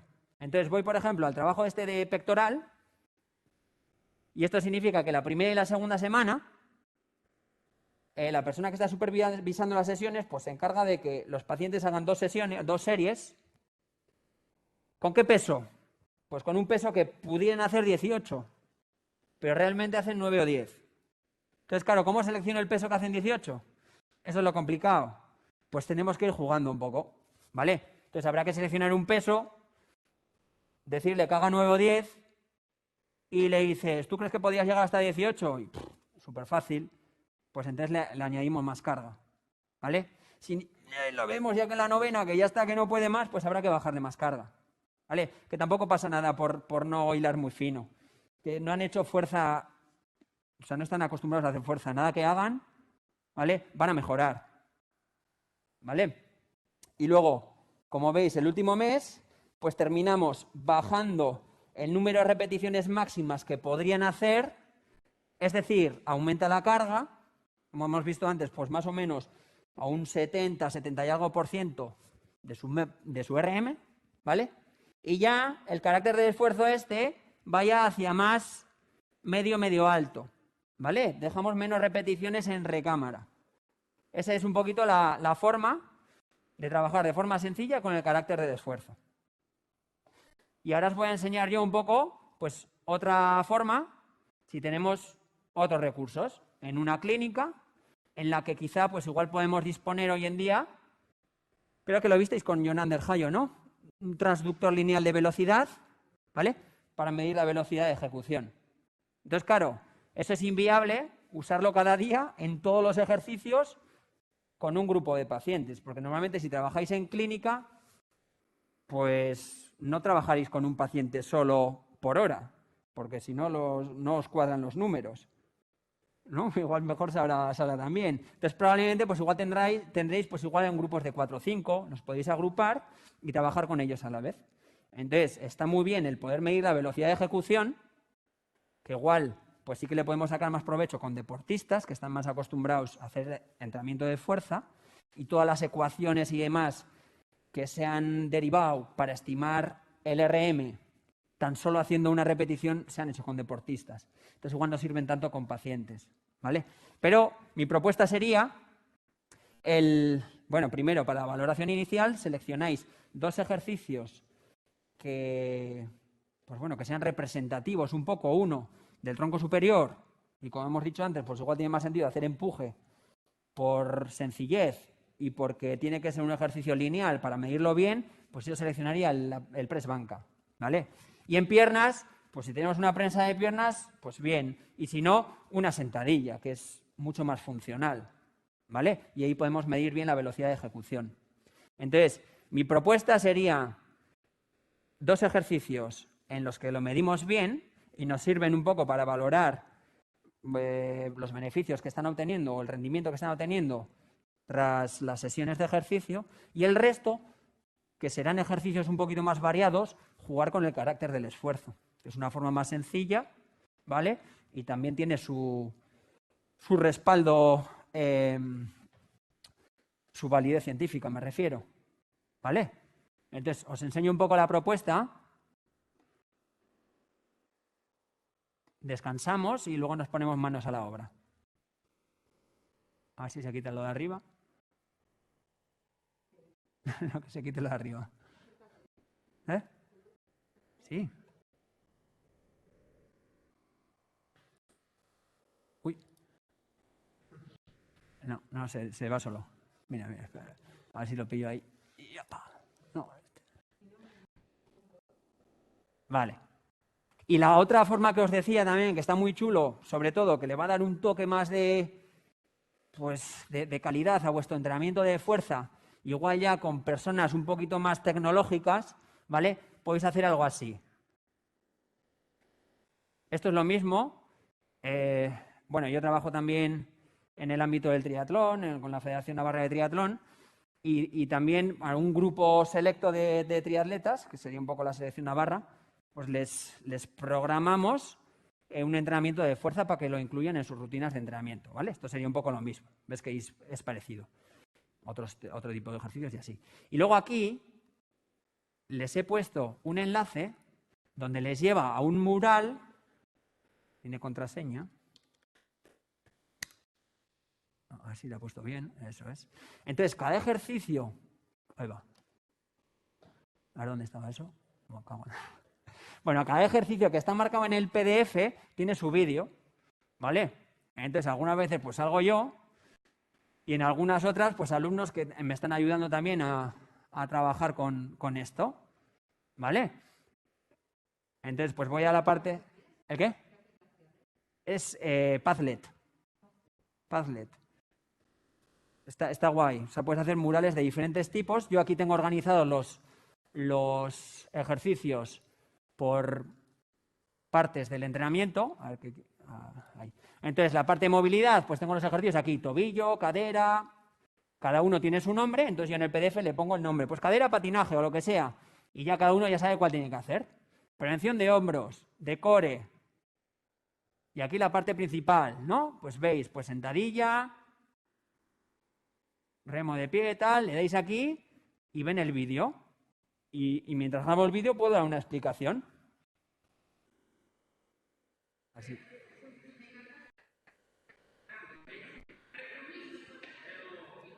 ¿Veis? Entonces, sí, con el teléfono. Sí. Entonces ahí están todos los ejercicios que tienen que hacer ellos. Y es una forma fácil de que ellos lo puedan implementar sin que yo esté con ellos supervisando las sesiones. Entonces te ahorras mucho tiempo de esa manera. Supone tiempo pues preparar todos los vídeos y el programa de ejercicio, pero luego ya pues es mucho más sencillo.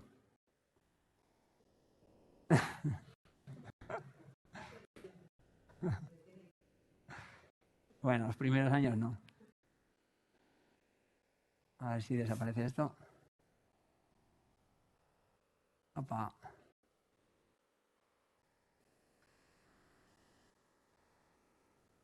Venga, a ver si se va.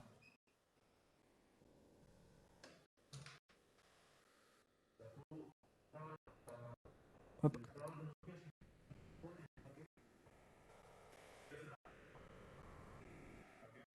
Eso es, mira. O sea, ellos tienen esto, reciben el PDF. Y aquí, pues en la parte principal, ¿no? Pues tienes Gobet Squat. Aquí es un ciclo de 4 semanas. Ellos saben que tienen que hacer por lo mismo 2 series de 10 repeticiones sobre 25 posibles de este ejercicio. Entonces van al vídeo, o sea, al mural ese, a la parte de fuerza y buscan Gobet Squat. Y ven ahí la ejecución. ¿Vale? Pero eso lo podéis hacer con cualquier grupo de pacientes, en este caso, o para quien sea, ¿vale? Vale. Entonces, en cuanto al entrenamiento de fuerza, vamos a Maren por aquí, abajo. Ya, pero bueno, para verle la cara también.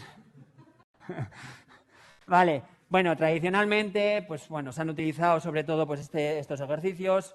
Son los más investigados y los que más datos tenemos para poder diseñar los entrenamientos, la prensa de piernas y el press banca, ¿vale?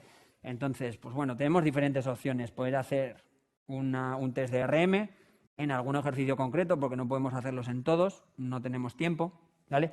Si no lo han hecho nunca, pues va a ser un esfuerzo muy alto y se pueden lesionar, y más si tienen sintomatología, entonces yo lo descartaría, ¿vale? Si tenemos la opción de medir la velocidad, ¿vale? Y si no, al principio, como no han hecho fuerza en su vida o no tiene esa experiencia, con entrenar con el carácter del esfuerzo en principio vale. Si luego queremos hilar un poquito más fino, cuando ya lleven 6 meses entrenando, pues ahí ya igual sí que podemos hacer un test de un RM, ¿vale?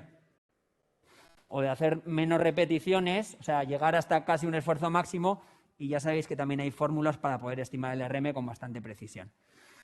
Y aquí tenéis unas tablas que en función de su valor de RM respecto a su peso, es decir, la fuerza relativa que son capaces de levantar, pues si es chico o chica, ¿vale? Mujer o hombre, pues cuál sería su nivel de fuerza. Eso lo tenéis aquí para comparar, ¿vale? En press banca y en prensa de piernas. Y luego aquí os he puesto también, por esto para que tengáis una referencia de los valores de la fuerza de la empuñadura, tanto para hombres como para mujeres, en función de su índice de masa corporal, cuál es el mínimo de fuerza que tendrían que hacer. Entonces esto también es un test sencillo, que sobre todo también lo habríais visto con John Anders, ¿no? En temas de fragilidad. Y estos son los puntos de corte para considerar que en este apartado pues, es un indicador de que tiene fragilidad. ¿Vale? Pues si tiene menos de si mueve menos de 29 kilos, en un hombre que tiene un índice de masa corporal de menos de 24, pues en ese criterio, fragilidad. Habrá que luego evaluar diferentes aspectos.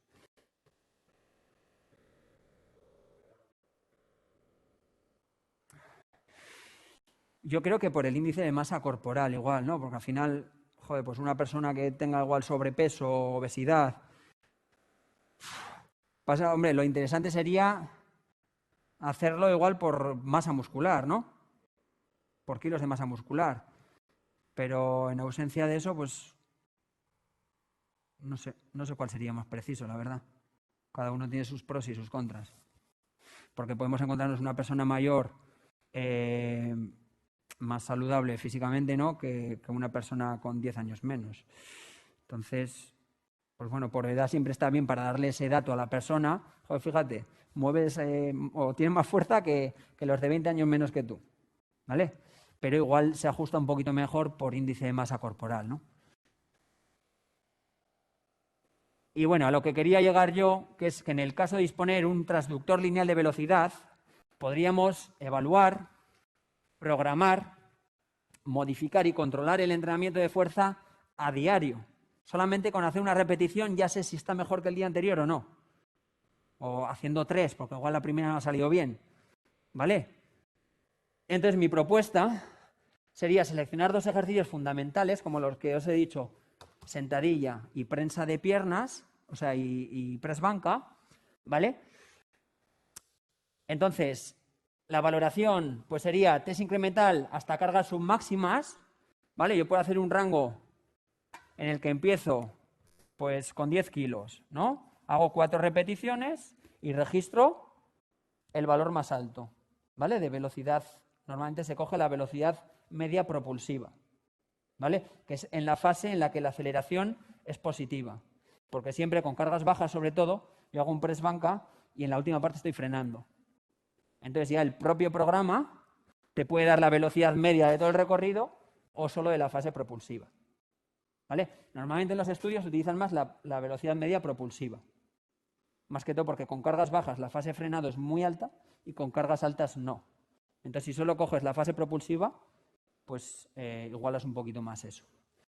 Entonces, yo podría registrar que con 10 kilos, pues esta persona es capaz de mover esa carga a 1 metro por segundo, descansa 2 minutos, le meto 20 kilos y tal, ¿no?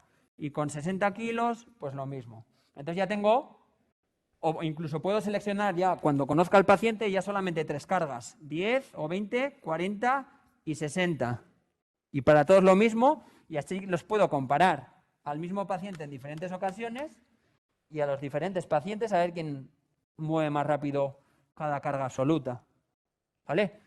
Entonces yo haría de esa forma la valoración inicial sin llegar hasta un ERM porque no tiene sentido en personas que no están experimentadas. ¿Vale? Entonces al final, al inicio y al final de cada ciclo de entrenamiento de fuerza. Vosotros veréis de cuántas semanas programáis vuestro entrenamiento de fuerza, ¿vale?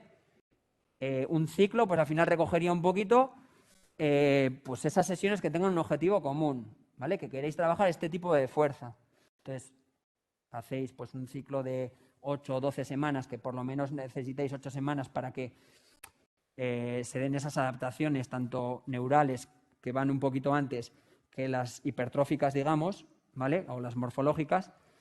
Y cuando acabéis el ciclo, volvéis a evaluar y cambiáis ejercicios o aumentáis la carga o lo que consideréis, ¿vale? Entonces eso para la evaluación. Para la programación y ajuste del entrenamiento, cada día, incluso, me vienen los 4 pacientes y tras un calentamiento inicial, venga, pasa uno por la máquina y hace 3-4 repeticiones con 40 kilos, por ejemplo, y veo cuál es su velocidad más alta a la que lo mueve. ¿Vale? Pasa el siguiente, y así ya puedo compararlo con los días anteriores. Entonces, si le ha movido la misma carga mucho más rápido, ¿vale? Si yo quiero trabajar a tal porcentaje de cargas, pues tendré que subirle el peso, ¿vale? Y cada día puedo ajustarlo. Eso ahora lo vamos a poner en práctica, ¿eh? Porque si no simplemente así al decirlo, pues se hace un poquito más raro, ¿no? Entonces, aquí tenemos estudios que en estos 2 ejercicios, de sentadilla y de press banca, han medido a diferentes cargas, o sea, han hecho un test máximo con diferentes cargas y han medido en deportistas, eso sí, esa es la pega que tiene, todavía, bueno, yo no he visto que se haya hecho en pacientes, sería interesante, ¿vale?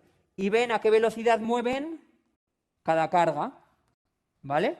Entonces hay una relación entre el porcentaje de su peso máximo que son capaces de mover y la velocidad a la que lo mueven todos los pacientes. O sea, veis que hay una pequeña desviación, pero más o menos al 60% de su RM, ¿vale?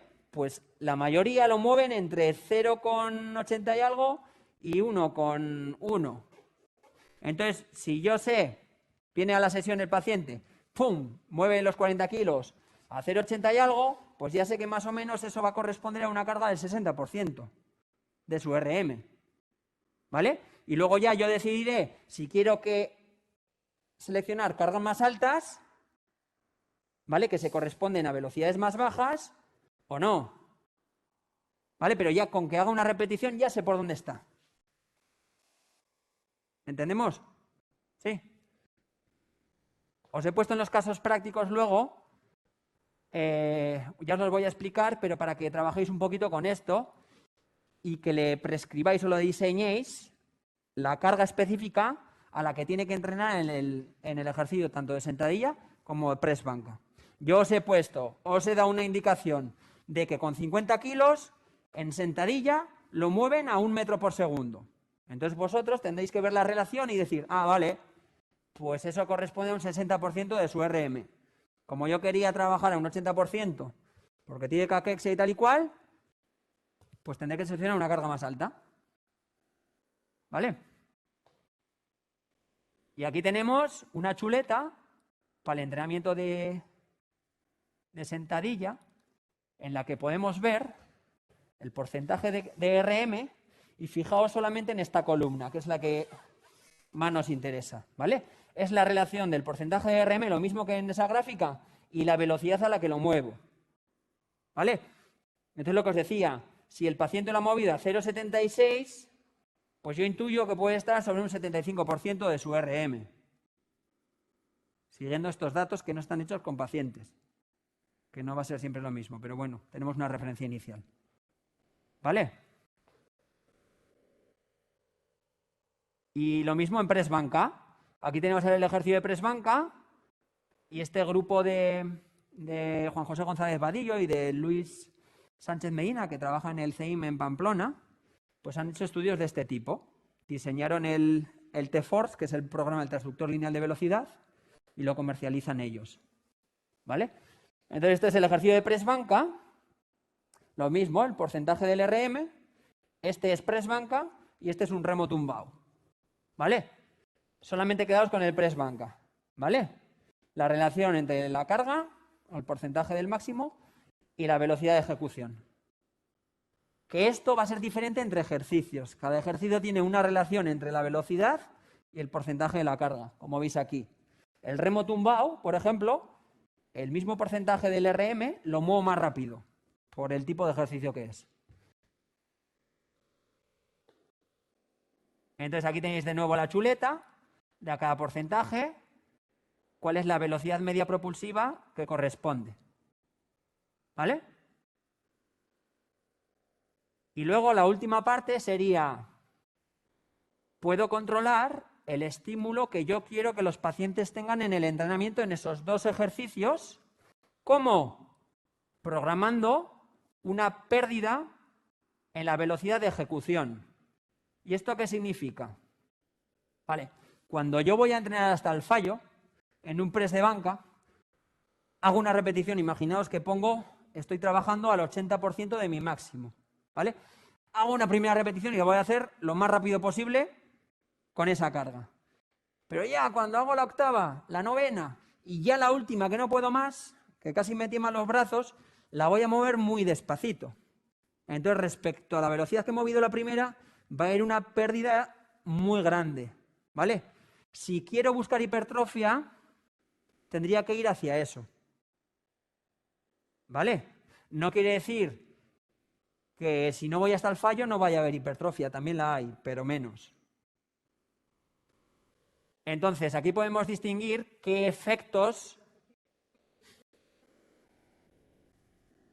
No importa, eso es. Para el deportista, a no ser que sea un culto, bueno, casi en ningún caso voy a buscar este tipo de entrenamientos, porque van a ser más lentos al final. Van a ganar más masa muscular, eso sí, pero pues este grupo de investigación han demostrado que en un CMJ, en acciones de velocidad, el rendimiento es peor en los que entrenan de forma más hipertrófica. En cambio, los que no entrenan hasta el fallo, que sería entrenar con un carácter del esfuerzo del 50% o bueno, un poquito más, hay diferentes grados de carácter del esfuerzo, ¿vale? Esto sería que haya una pérdida de velocidad en la serie menor al 30%. Es decir, yo hago la primera repetición con un 80% de mi RM, ¿vale? Esto es la velocidad. Hago la primera repetición y la hago a esta velocidad. La segunda, pues un poquito menos. Y va a ir así. conforme me acerco al número de repeticiones máximas. Esta sería la última. Entonces, así se mide la pérdida de velocidad que hay. Cuando es un carácter del esfuerzo máximo, un entrenamiento hipertrófico, la pérdida de velocidad es mayor a 40. Siempre. ¿Vale? En cambio, si yo programo, estoy entrenando con el cacharro, con el transductor lineal de velocidad, veo a qué velocidad ha hecho la primera repetición. De hecho, al programita este del T-Force, que lo fabrica, bueno, lo comercializan el grupo de Sevilla, ¿vale? Le puedes poner tú, o sea, tiene un modo de entrenamiento que le dices, yo quiero que pierda un 20% respecto a su velocidad máxima que consiga en la serie. Entonces, cuando llegue al 20%, que le he puesto yo aquí, pita. Y ahí pararíamos la serie. Es una forma de marcar yo el tipo de fatiga o de estímulo, de esfuerzo que quiero que le deje a mi paciente o a mi deportista. ¿Vale? Y en general, pues de los estudios que han hecho ellos, por ejemplo, entrenar hasta el fallo sería pues hacer 3 series de 12 repeticiones sobre un peso que puede hacer 12, o sea, hasta el fallo. Y si puedo hacer solo 12 repeticiones, pues más o menos ahí me moveré en torno a un 70-80% de mi RM, es decir, que son cargas altas. Si voy reduciendo este numerito, es decir, el número de repeticiones máximas que puedo hacer, voy a ir poco a poco acercándome a mi RM, ¿vale? A mi peso máximo que soy capaz de mover. Bien, este tipo de entrenamientos aumentan más los niveles de lactato en serie y aumenta bastante, ¿vale? Que no solo en el entrenamiento interválico HIIT se produce lactato, los entrenamientos de fuerza de este tipo, los niveles de lactato pueden ser por encima de 8 milimoles, o sea, bastante. Amonio, ácido úrico, aumenta los niveles de hormona de crecimiento, testosterona, creatinquinasa, cortisol, hay como más destrucción muscular y eso a la larga, pues nuestro sistema musculoesquelético se va adaptando y produce esas adaptaciones de aumentar el área cross-seccional de las fibras musculares, etc. Entonces, será mayor hipertrofia muscular, mayor ganancia de fuerza máxima, ¿vale?